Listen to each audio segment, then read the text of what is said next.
Hi friends, எல்லோரும் எப்படி இருக்கீங்க? நீங்கள் ஒரு ஹவுஸ் ஒய்ஃபாக இருந்துட்டு எக்ஸாம்ஸ் ப்ரிப்பேர் பண்ணுறீங்க அப்படின்னாலும், இல்லை பொதுவாக எக்ஸாம் ப்ரிப்பேர் பண்ணிக்கிட்டு இருக்கீங்க, டிஎன்பிஎஸ்சி, டெட்டு இந்த மாதிரி எக்ஸாம்ஸ்லாம் ட்ரை பண்ணுறீங்க அப்படின்னாலும் இந்த வீடியோ உங்களுக்கு ரொம்பவே யூஸ்ஃபுல்லாக இருக்கும். இப்போ இருக்க காலகட்டத்தில் எல்லா பெண்களுமே தனக்குன்னு ஒரு அடையாளம் வேணும், இந்த சமுதாயத்தில் தனக்குன்னு ஒரு அங்கீகாரம் கிடைக்கணும் அப்படின்ட்டு எல்லாருமே நிறைய எக்ஸாம்ஸ்க்கு ப்ரிப்பேர் பண்ணுறாங்க. இது பெண்கள் அப்படின்னு கிடையாது, ஆண்களுமே நிறைய பேர் ஏதாவது ஒரு அரசு வேலைக்கு போகணும் அப்படின்னு சொல்லி போராடிக்கிட்டு இருக்காங்க.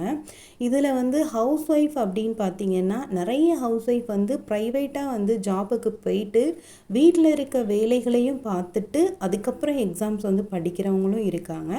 இல்லை ஃபுல் டைமாக வீட்டில் இருந்து குழந்தைங்கள பார்த்துட்டு வீட்டு வேலையெல்லாம் முடிச்சுட்டு படிக்கிறவங்களும் இருக்காங்க. ஸோ இப்படி நிறைய பேர் நிறைய விதமான ஸ்ட்ரகிள்ஸ் ஃபேஸ் பண்ணி தான் ஒவ்வொரு எக்ஸாமுக்கும் ப்ரிப்பேர் பண்ணுறாங்க. ஸோ எந்த மாதிரியான விஷயத்தெல்லாம் நம்ம தவிர்த்துட்டோம் அப்படின்னா நிச்சயமாக நம்மளால் எக்ஸாம் பாஸ் பண்ண முடியும் அப்படின்றதுக்கான ஒரு 10 டிப்ஸ் தான் ஃப்ரெண்ட்ஸ் நான் இந்த வீடியோவில் ஷேர் பண்ணியிருக்கேன். இந்த மாதிரி ஒரு டென்ஷன் இந்த மாதிரியெல்லாம் இல்லாமல், இந்த 10 விஷயங்களும் இல்லாமல் நம்ம ப்ரிப்பேர் பண்ணோம் அப்படின்னா நிச்சயமாக நம்மளால் எக்ஸாம் கிளியர் பண்ண முடியும் அப்படின்றத என்னோடய அனுபவத்துலேருந்து உங்களுக்கு நான் ஷேர் பண்ணுறேன். ஃபஸ்ட்டு என்ன அப்படின்னா, எந்த ஒரு எக்ஸாமுக்கு படிக்க போகிறோம் அப்படின்னாலும் முதல்ல நம்மளை நம்பணும். ஒரு முழு நம்பிக்கை நம்ம மேலே வைக்கணும். அது 100% மேலே கூட இருக்கணும். என்னால் முடியும், நான் டெஃபினட்டாக இதை பண்ணிடுவேன் அப்படின்னு ஒரு முழுமையான ஒரு நம்பிக்கையை வைக்கணும். நம்மளை சுற்றி இருக்கவங்க யாருமே நம்மளை நம்பலை அப்படின்னாலும் நம்ம அதை ஒரு பெரிய விஷயமா நினைக்கவே கூடாது. நம்ம மேலே நம்ம 100% நம்பிக்கை, அதை விட அதிகமாகவும் நம்பிக்கை நம்ம மேலே வச்சா மட்டும்தான், நம்மளை நம்பினா மட்டும்தான் அந்த வேலையை அந்த செயலை நம்மளால் செய்ய முடியும். ஸோ 100% நம்பிக்கையை முதல்ல உங்கள் மேலே வைங்க. அதுக்கப்புறம் உங்கள் ப்ரிப்பரேஷனை ஸ்டார்ட் பண்ணுங்கள். அதுக்கப்புறம் ப்ரிப்பரேஷன் பண்ணும்போது இந்த எக்ஸாமுக்கு என்ன சிலபஸ், என்ன படிக்கணும், என்ன படிக்கக்கூடாது, தேவையில்லாமல் புக்கை எடுத்து அட்டை டு அட்டை அப்படி படிக்காமல் என்ன படிக்கணும் என்ன படிக்கக்கூடாது அப்படின்றத முதல்ல தெரிஞ்சுக்கிட்டு அதுக்கப்புறம் படிக்க ஸ்டார்ட் பண்ணணும். அதே மாதிரி படிக்கும்போது ஒரு சில டாபிக் கஷ்டமாக இருக்கும். எல்லாருக்குமே எல்லா சப்ஜெக்டும் ரொம்பவே ஈஸியாக இருக்கும் அப்படின்னு சொல்ல முடியாது. ஒரு சில பேருக்கு மேக்ஸ் கஷ்டமாக இருக்கும், ஒரு சில பேருக்கு தமிழே கஷ்டமாக இருக்கும், இன்னும் சில பேருக்கு ஜிஎஸ் கஷ்டமாக இருக்கும். இதே டெட்டெல்லாம் ப்ரிப்பேர் பண்ணுறவங்க அப்படின்னா ஒரு சில பேருக்கு இங்கிலீஷ் இல்லை சயின்ஸ், அப்படி ஒவ்வொருத்தருக்கும் டிஃபிகல்ட்டான சப்ஜெக்ட் அப்படின்னு சொல்லிட்டு இருக்கும். ஸோ அதை நம்ம படிக்கும்போது அந்த ஃபஸ்ட் டைம் படிக்கும்போது நம்மளால் அதை சரியாக அண்டர்ஸ்டாண்ட் பண்ண முடியாது. நம்ம உடனே என்ன ஆகிடுவோம், ஒரே பதட்டம் ஆகிடுவோம். என்ன இப்படி நம்மளால் இந்த லெசனை கம்ப்ளீட் பண்ண முடியல, அதை சரியாக ஃபினிஷ் பண்ண முடியல, இந்த எக்ஸாமே நம்மளால் பாஸ் பண்ண முடியாது, அவ்வளோதான், ஐயோ இவ்வளோ நேரம் நமக்கு ஆகுது இந்த லெசன் படிக்கிறதுக்கு, அவ்வளோதான் முடிஞ்சு போச்சு, நம்மளால் முடியாது போல் அப்படின்னு ஒரு மாதிரி ஒரு பதட்டத்தோடு படிக்கவே கூடாது. இந்த லெசன் நமக்கு ஒரு தடவை படித்தா படிக்க முடியல அப்படின்னும் போது நம்ம அப்படியே ரிலாக்ஸாக ஓகே நான் ஒரு 3 டைம்ஸ் படித்தேன் அப்படின்னா என்னால் அதை படிக்க முடியும் அப்படின்னு சொல்லி நமக்கு நம்மளே கான்ஃபிடென்ட் கொடுத்துக்கிட்டு கண்டிப்பாக அதை படிக்கணும். அந்த லெசன் சம்மந்தப்பட்ட வீடியோஸ் இல்லை ஷார்ட்கட்ஸ் ஏதாவது யூடியூப்பில் இருக்கா அப்படின்னு சொல்லி ஸ்மார்ட்டாக யோசித்து நம்ம படிக்கணும். கண்டிப்பாக பதட்டப்படாமல் இருக்கணும்.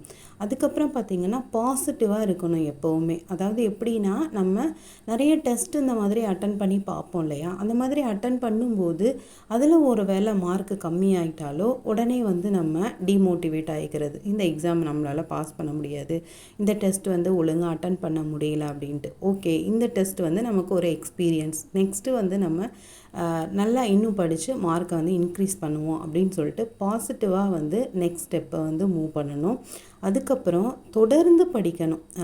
இப்போ ஒரு 4 டேஸ் தொடர்ந்து படிச்சுட்டு அதுக்கப்புறம் ஒரு 5 டேஸ் பிரேக் விடுறது, அந்த மாதிரி இல்லாமல் டெய்லியும் படிக்கணும். என்ன இன்றைக்கி பிளான் பண்ணுறோமோ அதை கரெக்டாக பர்ஃபெக்டாக அன்றைக்கி படித்து முடிக்கணும். அந்த மாதிரி தொடர்ந்து கன்சிஸ்டன்சி நம்ம ஃபாலோ பண்ணணும் அப்படின்னாலே நமக்கு ஒரு நல்ல ரிசல்ட் கிடைக்கும். அதுக்கப்புறம் பார்த்திங்கன்னா செல்ஃப் டிசிப்ளின், அதாவது இன்றைக்கி மார்னிங் ஸ்டடி தான் நான் படிச்சுட்ருக்கேன், அதாவது டெய்லி 4 o'clock எழுந்து படிக்கிறேன், இல்லை நைட் ஸ்டடி பண்ணுறேன் அப்படின்னு ஒவ்வொருத்தருக்கும் ஒரு ஸ்டைல் இருக்கும் ஸ்டடியில். ஸோ அந்த மாதிரி நம்ம ஃபாலோ பண்ணும்போது மார்னிங் அப்படின்னா பர்ஃபெக்டாக அந்த டைமுக்கு எழுந்திரிக்கணும். இத்தனை மணி நேரம் வந்து படிக்கணும் அப்படின்னு பிளான் பண்ணியிருந்தோம் அப்படின்னா, இப்போ எக்ஸாம்பிளுக்கு ஒரு 6 to 8 ஹவர்ஸ் படிக்கணும்னு பிளான் பண்ணியிருந்தோம் அப்படின்னா பர்ஃபெக்டாக அந்த ஹவர்ஸ் வந்து படிக்கணும். அந்த மாதிரி செல்ஃப் டிசிப்ளின் நமக்கு வந்து யாருமே இப்போ ஸ்கூல்ஸ்லாம் பார்த்திங்கன்னா டீச்சர்ஸ் வந்து நம்மளை வந்து கண்ட்ரோல் பண்ணுவாங்க, ஸ்டடிலாம் இருக்கும். ஸோ இப்போ வந்து நம்ம தான் நமக்கு எல்லாமே, டீச்சர் எல்லாமே நமக்கு நம்ம தான். ஸோ நம்ம வந்து அந்த செல்ஃப் டிசிப்ளினை வந்து கரெக்டாக ஃபாலோ பண்ணணும்.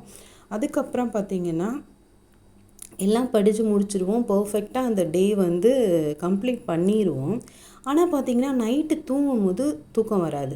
இன்றைக்கி இதை பண்ணணுமா, அதை பண்ணணுமா, ஓகே இதை பண்ணிட்டோம், கண்டிப்பாக நமக்கு பாசிட்டிவாக எல்லாமே நடந்துருமா, ஒருவேளை அப்படி நடந்துருமோ, ஒருவேளை இப்படி நடந்துருமோ, இந்த மாதிரி உங்கள் லைஃப்பில் நடந்திருக்கா அப்படின்னு சொல்லி கொஞ்சம் கமெண்ட் பண்ணுங்கள்.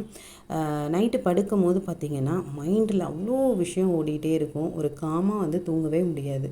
எதையாவது பற்றி யோசனை பண்ணிக்கிட்டு ஓவர் திங்க் பண்ணிக்கிட்டு தூங்குறதுக்கே லேட் ஆயிரும். திருப்பி அகெயின் வந்து மார்னிங் வந்து சீக்கிரம் எந்திரிக்கணும். ஸோ வந்து இது ரொம்பவே ஒரு தவறான பழக்கம். நைட்டு படுத்தோடனே கண்டிப்பாக கண்ணை மூடிட்டு தூங்கிடுங்க. நைட் ஓவர் திங்கிங் பண்ணிகிட்டு இருக்காதீங்க. அதிகமாக வந்து ஃப்யூச்சர் பற்றி திங்க் பண்ணணும் அப்படின்னாலே நமக்கு வந்து அது ரொம்ப டிப்ரெஷன் தான் கொடுக்கும். அதுக்கப்புறம் என்றைக்காவது படிக்க முடியல, இப்போ ஹவுஸ் ஒய்ஃப்லாம் இருக்காங்க அப்படின்னா ஃபேமிலியில் ஏதாவது ஒரு சுச்சுவேஷன் வரும், இல்லை குழந்தைங்களுக்கு உடம்பு முடியாமல் போகும், இல்லை பேச்சுலராகவே இருந்தாலுமே படிக்க முடியாத ஒரு நாள் வரும்.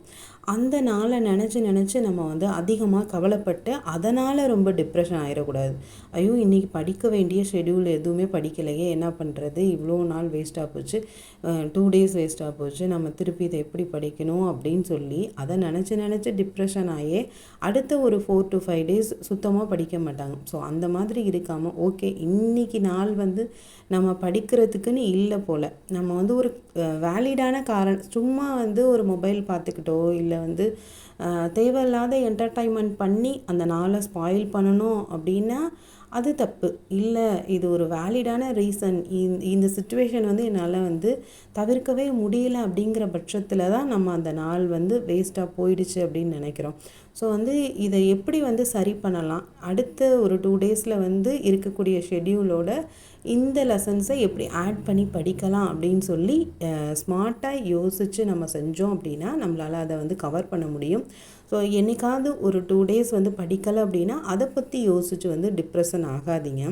அதுக்கப்புறம் படிக்கிறோம் அப்படின்றதுக்காக ஃபுட்டு வந்து ஒழுங்காக எடுத்துக்காமல் இது சில பேர் ரொம்பவே ஹெல்த்தை வந்து ஸ்பாயில் பண்ணிக்குவாங்க. ஸோ அந்த மாதிரி இருக்காமல் படிக்கும்போது நம்ம ஹெல்த்தியான ஃபுட்டு கண்டிப்பாக எடுத்துக்கணும். நிறைய தண்ணி குடிங்க, வாட்டர் பாட்டில் ஃபில் பண்ணி எப்போவுமே படிக்கும்போது பக்கத்தில் வச்சுட்டு படிக்கணும். ஸோ இந்த மாதிரி ஹெல்த்தையும் வந்து பார்த்துட்டு ப்ராப்பராக வந்து ஹெல்த்தியான ஃபுட்டெல்லாம் வந்து சாப்பிட்ணும். அப்புறம் எப்போவுமே வந்து ஒரு நிலையான ஒரு மனநிலையோடு இருக்கணும். கண்டிப்பாக வந்து நான் படிப்பேன், என்னால் முடியும், இந்த டெஸ்ட்டு ஒழுங்காக அட்டன் பண்ண முடியலனாலும் நெக்ஸ்ட் டெஸ்ட்டு நான் ஒழுங்காக போட்டுருவேன், இந்த தடவை என்னால் அச்சீவ் பண்ண முடியும் அப்படின்னு சொல்லிட்டு எப்போவுமே பாசிட்டிவாக இருக்கணும். எந்த ஒரு எக்ஸாம் அட்டன் பண்ணுறோம் அப்படின்னாலும் கண்டிப்பாக நம்ம அதை வந்து முடிச்சிடுவோம் அப்படின்னு சொல்லி நம்பிக்கையோடு இருக்கணும். ஒரு வேளை அந்த மாதிரி நடக்கலை அப்படின்னாலும் அதையும் நம்ம எதிர்கொள்கிறதுக்கான ஒரு மனநிலையும் வளர்த்துக்கணும்.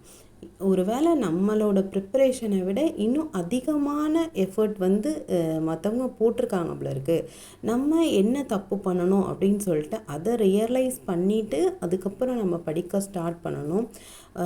நம்ம நினச்சது நடக்கலை அப்படிங்கும் போது ரொம்பவே அதை நினச்சி கவலைப்படாமல் முதல்ல அதிலிருந்து எப்படி வெளியில் வரணும் அப்படின்னு சொல்லி யோசித்து கொஞ்சம் கொஞ்சமாக வெளியில் வரத்துக்கு ட்ரை பண்ணணும். வந்துட்டு உடனடியாகவே நெக்ஸ்ட் ஸ்டெப் வந்து எடுக்கணும். ஸோ அப்போ தான் வந்து நம்மளால் நம்ம நினச்சதை அடைய முடியும். அதே மாதிரி ஹார்ட் ஒர்க் பண்ணுறேன் அப்படின்னு சொல்லிட்டு ரொம்ப நம்ம உடம்பை போட்டு கஷ்டப்படுத்திக்கிட்டு மனசை கஷ்டப்படுத்திக்கிட்டு இருக்காமல் ஸ்மார்ட்டாக என்ன பண்ணலாம் அப்படின்னு யோசித்து அதை கரெக்டாக பண்ணணும் அப்படின்னா நிச்சயமாக வந்து ஒரு நல்ல ஸ்கோர் வந்து எல்லாராலையுமே எடுக்க முடியும்.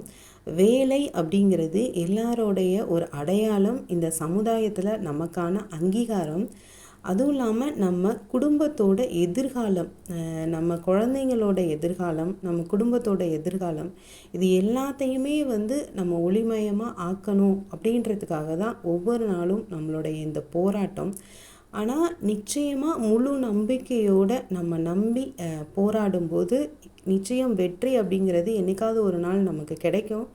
ஒருவேளை கிடைக்கல இந்த எக்ஸாம் அப்படின்னா ஓகே, இதை விட பெரிய வெற்றி ஏதோ நமக்காக காத்திருக்கு, அதனால தான் இந்த வெற்றி நமக்கு தாமதம் ஆயிடுச்சு அப்படின்னு சொல்லி நம்பிக்கையோடு இருக்கணும்.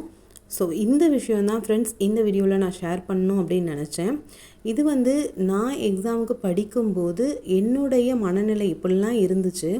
இந்த மாதிரியான எண்ணங்கள்லாம் இல்லாமல் நம்ம நிலையான ஒரு எண்ணத்தோட பாசிட்டிவாக நம்ம எக்ஸாம் வந்து அப்ரோச் பண்ணோம்னா நிச்சயமாக நம்மளால் முடியும்.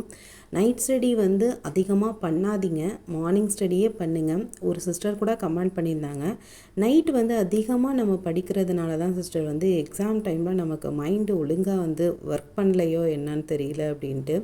ஸோ அதுவும் ஒரு காரணமாக இருக்கலாம். ஆல் தி பெஸ்ட், எல்லாம் நல்லா படிங்க. எல்லாருமே வந்து சீக்கிரம் வெற்றி அடைய வாழ்த்துக்கள்.